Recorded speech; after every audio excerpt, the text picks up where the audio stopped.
Hey there, neighbors and naysayers. December 7th, 2024. Got a drone flying over me right now. It's deer season in Ohio. Neighbors have drones that they kind of scout for deer. I don't know whether that's legal or not, but I suppose they're not scouting for deer. They're probably scouting for trespassers. So if you hear a buzzing, that's what it is. They're probably checking me out moving cows. This is the 7th of December. It's a Saturday. We moved these calves in here on this first strip of Bale grazing Monday night. Or no, Sunday night. Sunday night. So they went 6 days, basically on an 80 by 160 strip. There's about, I don't know, 20 of them in here. So this group of steers was going through, and heifers, was going through a bale and a half a day before we started strip grazing, before we started bale grazing. Now, we went through 6 days. Now this will settle a little bit out, I think, and they'll settle in around 4 days probably, but we'll see. But what an awesome way to stretch out our hay supply, just by using up some pasture. And as you can see, it's not overgrazed. They've just cleaned off the stuff. There's dead stuff still here. There's litter still here. Ground surface still covered. So that's what we're looking for. And then when they finish bales, we just move the bale rings, as we've talked about a million times. But I kind of did some time study here today. It took us about 10 minutes to set each set of 2 bales. It took me about 20 minutes to take fence down and move the rings and build the next day's fence. So it's really not a time saving factor. It's more of a ground and soil saving factor. We don't have to run a tractor out here and back every single day. We don't have to fire up a tractor every single day and bring them out here. Dad loves it because he can go weeks without starting a tractor at this point. So I mean, bale grazing isn't that much of a time saver. Although if we hauled them directly home from the field and set them out, it would be a time saver, a huge time saver. But it's just not how we do it. We bring them all home in the summer, stack them up in the field, and then we bring them and set them out. Because we're still grazing through here, and this year is a different sort of year because of the drought and because we didn't graze at all.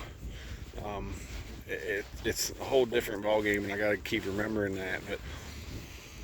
But what a good way for after a drought to go ahead and put them back on grass, and hopefully they'll stay on grass and bales into grazing season again next year. I look for about 2 weeks of maybe on the heavy use pattern in a sacrifice area, and then back out on grass, we hope.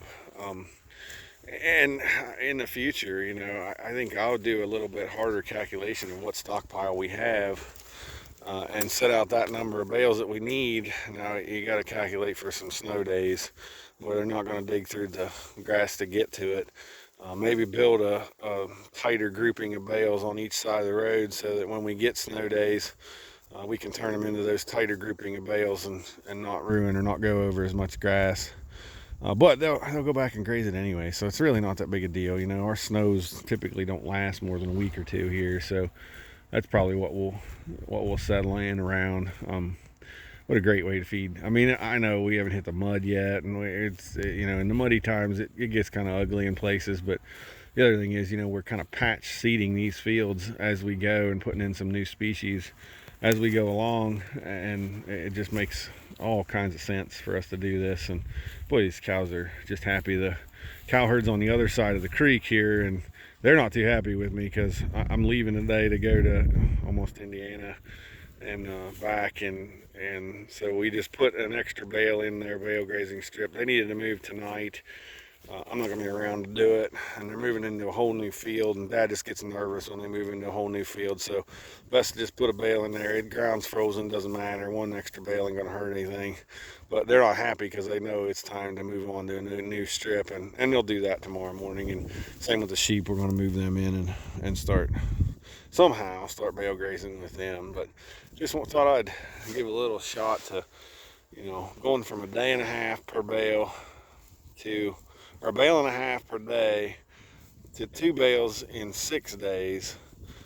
Doubled our, I don't know, maybe I'm doing the math wrong. I can't do it in my head right away, but we're basically doubling our days on bales just by grazing this aftermath, what happens to be left here, which is really cool. I mean, yeah, we could have grazed this earlier and then put them on hay, but in this way we can scatter hay all over the farm. We can feed hay and scatter fertility all over the farm, and slowly in small circles. I mean, it takes a whole new mindset. You know, you're not tearing up a whole field to reseed a field. You're just reseeding it one bale ring at a time. But boy, does it make a heck of a difference in the field, and gets us some new genetics as far as pasture goes.